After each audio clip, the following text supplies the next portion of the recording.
for those he loved until the end. And his disciples did gather there to celebrate their risen friend. A lasting gift Jesus gave his own, to share his bread, his loving cup. Whatever burdens may bow us down, he by his cross shall lift us up. And after supper he washed their feet, for service to his sacrament. In him our joy shall be made complete, sent out to serve as he was sent. No end is there, we depart in peace. He loves beyond the uttermost. In every room in our Father's house, he will be there as Lord and host.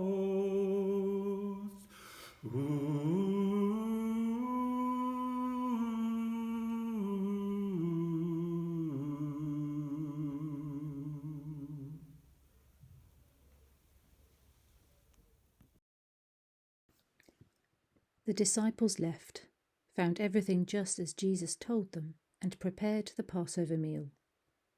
When it was time, he sat down, all the apostles with him, and said, "You've no idea how much I've looked forward to eating this Passover meal with you."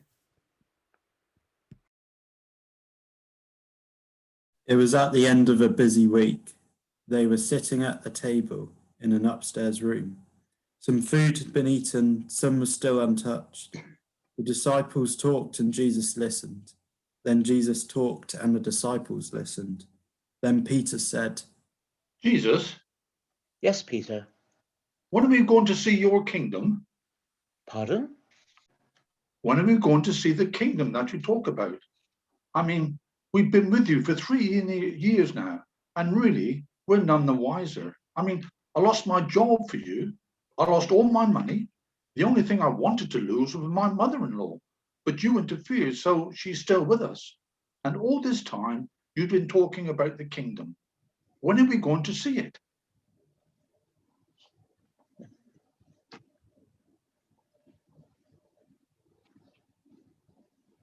"You don't think you've seen it?" "No, certainly you did say that it would come like a thief in the night. And I'm a very sound sleeper, so maybe I missed it." "Peter, tell me what you remember. Tell me just one thing you remember from the time we've been together." Ask somebody else, then come back to me." All right. Andrew, what do you remember? Just one thing. The little boy. Which little boy? The little boy with his lunch of loaves and fishes. I remember how you said, "Have we any food?" And everybody looked at everybody else. And he shouted, "You can have my lunch, mister." And everybody laughed. But you took him seriously. And the smile was on the other side of our faces. What about you, Thomas? The little maid. Which little maid, Tom? The little maid who ran through the crowd, remember? That time when you were talking to all the men and they were eyeing up to see who looked the most religious. And then the little maid wandered into the middle of them with her hair covered in strawberry jam. Her mother was going frantic in case she was going to cry or wet herself. And you lifted her up and said, "Unless you're like this little child, you will never get into the kingdom." Oh, Jesus, do you remember the Pharisees' faces? Can you imagine them wearing a bib and jumpers?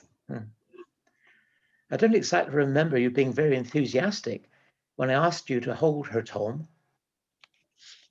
Oh, Jesus, I was never very good with kids. James, what do you remember? The row you gave John and me for asking if we could sit beside you in heaven. Did I really offend you? No, it's just that, well, we should never have asked that question. It was my mother who put us up to it. Mothers are sometimes like that, son. Bartholomew, what about you? Oh, Jesus, when are you going to call me Bart like everybody else? Bartholomew's my Sabbath name. Sorry, Bart. I think I always remember the day when you said that prostitutes and tax collectors will get first into the kingdom of heaven. Why do you remember that? Oh, because it shocked me. I thought you were just saying that to annoy people. And then I saw you kneeling down beside that young woman. And then I remembered what Matthew used to be. Yes, indeed. Matthew, what do you remember? I remember the day we met. I remember the day you came to my house and ate at my table. If you'd stayed at the door and talked, I would never have listened to you. I would have thought that you were just another religious maniac. But you came in and sat down and listened to me. And I remember the look on people's faces when I gave them the money I'd swindled from them. I remember the look when I gave them back twice as much as I had taken. And I remember how I cried. I was giving away all my money and I cried because I was glad to be rid of it and make room for you.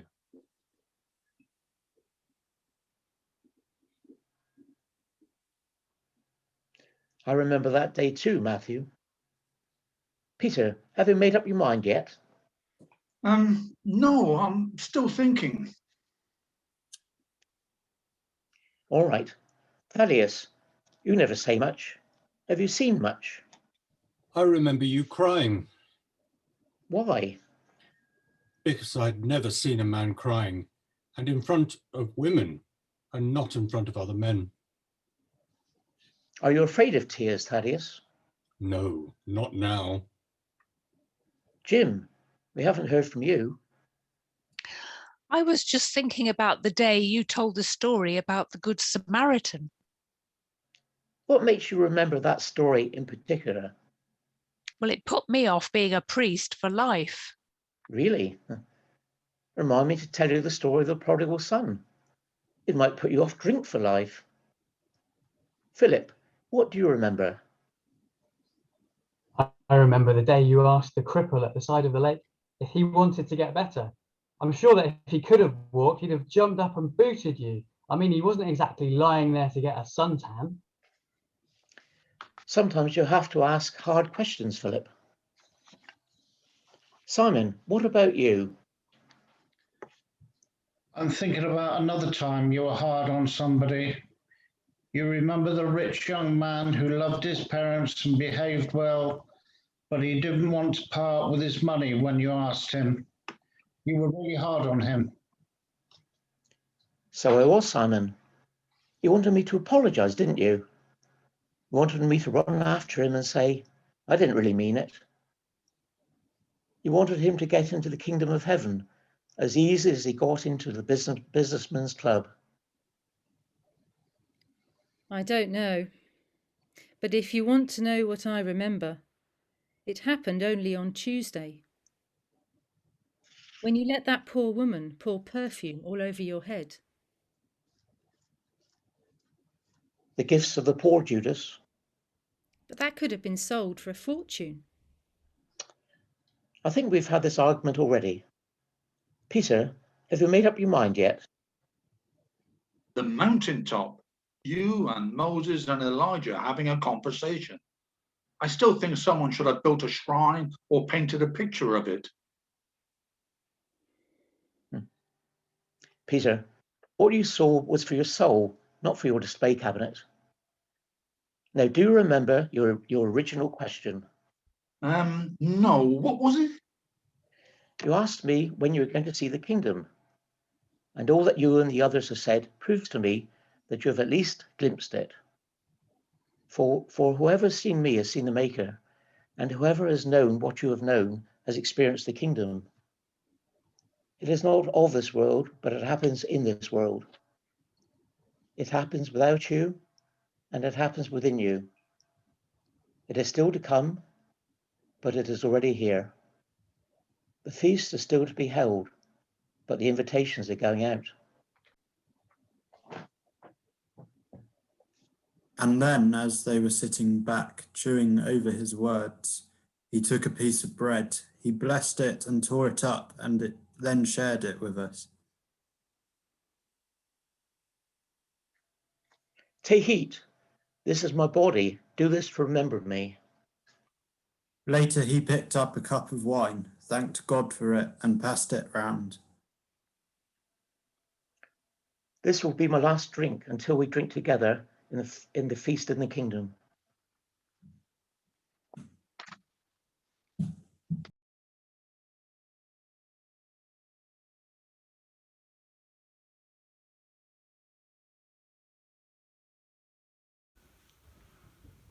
Were you there when they crucified my Lord? Were you there when they crucified my Lord? Oh, sometimes it causes me to tremble, tremble, tremble. Were you there when they crucified my Lord?